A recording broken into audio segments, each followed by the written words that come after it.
now we come to the next stage of digestion, that is after the food leaves the mouth, it enters the esophagus. Esophagus is also known as the food pipe, and in this food pipe the food is moved forcefully. ये एक voluntary action जो हमारी muscles create करती हैं. Food pipe के अंदर circular और longitudinal दोनों तरह की मसल्स होती हैं, और इन दोनों मसल्स के अलावा हमारा पूरा ये जो फूड पाइप है, ईसोफेगस जिसको कहते हैं, ये बहुत सारा म्यूकस देता है, और इस म्यूकस की वजह से पूरा ट्रैक गीला रहता है, जिससे कि फूड आराम से वॉलंटरी हमारी इच्छा के साथ पीछे की तरफ धक्का दे दिया जाता है. And this act of swallowing in food is also known as deglutition. And actually there is no enzymic action in the food pipe. ये केवल एक एक्टिविटी है जो हमारे माउथ को हमारे स्टमक के साथ कनेक्ट करने के काम आती है, and that also at the will. Now after that we start digestion at the next level, that is digestion in stomach. Now stomach के अंदर जो डाइजेशन है, इसको स्टमक को अपन एब्डोमेन कहते हैं, या हम इसको गैस्ट्रम भी कहते हैं. तो स्टमक के अंदर जितना भी डाइजेशन होता है, ये गैस्ट्रिक जूसेस के द्वारा होता है. ये gastric juices actually they are secreted by the wall of the stomach at different phases, अलग अलग फेजेस में. और स्टमक की जो गैस्ट्रिक ग्लैंड्स हैं, वो गैस्ट्रिक जूस देती हैं. ये गैस्ट्रिक जूस जस्ट एक मात्र ख्याल से भी सिक्रीट हो जाता है, तो ख्याल से हो जाता है, या इसके स्मेल से हो जाता है, या टेस्ट से हो जाता है. हम इसको साइकिक फूड भी कहते हैं, और क्योंकि ये तब भी सिक्रीट होता है जब हमें भूख लगती है, तब भी हमारी गैस्ट्रिक ग्लैंड्स जूस सिक्रीट करती हैं, तो हम इसको एपेटाइट जूस भी कहते हैं. नाउ स्टमक की अगर बात करते हैं, तो the stomach of vertebrate has 3 parts. It is cardiac, fundic and pyloric part. Now coming to the cardiac part. Cardiac part और ये जो पाइलोरिक पार्ट, ये केवल म्यूकस सिक्रीट करता है, और इनकी सेल रेसिमोज या ट्यूबुलर सेल्स होती हैं, और कोई एंजाइम सिक्रीट नहीं करती है. तो रही बात फंडिक पार्ट की. Fundic part is the main part which secretes digestive juices in the form of enzymes.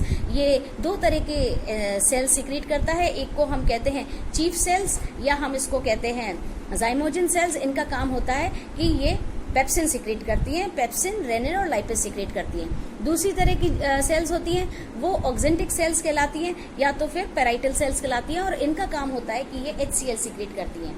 तो the cardiac part secretes only mucus, pyloric part secretes only mucus, but the fundic part secretes 2 types of cells which secrete pepsin, renin and lipase, and along with that HCl. So ये तो stomach के juices हैं. Now इसका chemical composition जो gastric juice का है, that chemically it is composed of organic, inorganic, सभी प्रकार के आयंस का ये कंपोज रहता है.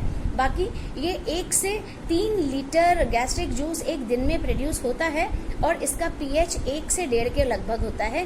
दैट मीन्स ये बहुत ज्यादा एसिडिक होता है, और stomach is the only part, या स्टमक के अंदर भी fundic is the only part जहाँ पे फूड थोड़ी देर के लिए एसिडिक रहता है. इसके अलावा sodium, calcium, potassium, chloride, sulphate, bicarbonate ions, ये भी इसके इनऑर्गेनिक पार्ट, HCl, ये इसके इनऑर्गेनिक पार्ट बनाते हैं. ऑर्गेनिक पार्ट बनते हैं सारी की सारी या तो म्यूकस से बनता है या फिर एंजाइम से बनता है. Now we talk about the different type of gastric juices which are secreted in the form of enzymes by the stomach. सबसे पहले ये 3 तरह की एंजाइम सिक्रेट करता है, आपको पहले ही बताया, pepsin, rennin and lipase. Now first pepsin. Pepsin is actually secreted in an inactive form, जिसको हम पेप्सिनोजन कहते हैं, और ये पेप्सिनोजन HCl के कांटेक्ट में आने पर पेप्सिन में बदल जाती है. और अब ये पेप्सिन, जो कि केवल वर्टेब्रेट्स में पाई जाती है, ये pepsin acts on proteins and breaks it down into proteoses, जो आगे फर्दर जैसे जैसे फूड आगे मूव होता जाएगा, ये आगे और ज्यादा फर्दर सब डिवाइड होता जाएगा. रेनिन, ये भी एक इन एक्टिव फॉर्म, जिसको प्रोरेनिन कहते हैं, उसके रूप में सिक्रीट होती है, और प्रोरेनिन के ऊपर जब HCl काम करता है तब ये रेनिन में बदल जाती है. और रेनिन का काम होता है कि ये मिल्क प्रोटीन जो कि सोल्यूबल होते हैं, इनके ऊपर काम करके इनको इनसोल्यूबल प्रोटीन से बदल जाते हैं, जिनको हम केसिन कहते हैं. और ये जो एंजाइम है, क्योंकि ये दूध को दही के अंदर बदल देती है, हम इसको कर्डलिंग एंजाइम भी कहते हैं, और आमतौर पे ये बच्चों के अंदर पाई जाती है, बड़ी स्टेजेस पे ये एंजाइम नहीं पाई जाती है. लास्ट रही गैस्ट्रिक लाइपेस. तो लाइपेस पाई तो जाती है, लेकिन लाइपेस बहुत कम अपना एक्शन बता पाती है, क्योंकि स्टमक में आते आते फैटी एसिड्स, स्टमक में आते आते लिपिड्स और फैट्स आते तो हैं, लेकिन लिपिड्स और फैट्स जब तक इनका इमल्सिफिकेशन नहीं होता है, हम फैट्स को डाइजेस्ट नहीं कर पाते. तो ये लाइपेस भले होती है प्रेजेंट, लेकिन ज्यादा काम नहीं दे पाती है, because fats can be digested only when emulsified. So this gastric lipase further ये अपना काम तो नहीं दे पाती. उसका एक और रीज़न है कि गैस्ट्रिक लाइपेज केवल एल्कलाइन मीडियम में काम करती है, और उधर हम कह रहे हैं फंडिक पाथ से HCl सीक्रेट हो रहा है, तो मीडियम ऑलरेडी एसिडिक हो गया है.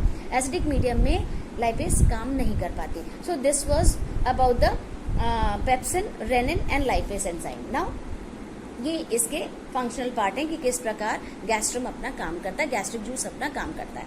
Now control of gastric juice. Gastric juice का कंट्रोल नर्वस और हार्मोनल दोनों है, और गैस्ट्रिक जूस जैसे जैसे चलता है ये 3 फेजेस में माना जाता है. पहला cephalic phase, then gastric phase and then intestinal phase. Cephalic phase जैसे कि वर्ड बता रहा है, ये हमारे माउथ से जैसे ही इसोफेगस से अंदर जाता है ये तभी एक्टिवेट हो जाता है, और खाने का टेस्ट, खाने का स्मेल, खाने का मात्र ख्याल भी इसको एक्टिवेट करने लग जाता है और गैस्ट्रिक जूस सिक्रेट होने लग जाता है, इसलिए हम इसको गैस्ट्रिक फेज कहते हैं. The next type of phase is ये था सेफेलिक फेज. गैस्ट्रिक फेज होता है जब खाना एब्डोमेन में पहुंच जाता है या अमाशय में पहुंच जाता है, तो अमाशय के जो अलग अलग पार्ट्स हैं, कार्डिक, फंडिक और पाइलोरिक, ये अपने सिक्रीशन देते हैं in the form of mucus and in the form of enzymes.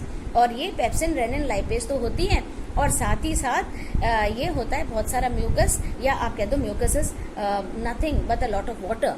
और इस वाटर के साथ, म्यूकस के साथ बहुत सारे के सारे ये जितने भी फूड प्रोडक्ट्स हैं, ये फूड स्टफ है, ये मिल जाते हैं और इस खाने को अब थिक पेस्ट बना लेते हैं. This thick paste of food which is now formed is known as chyme.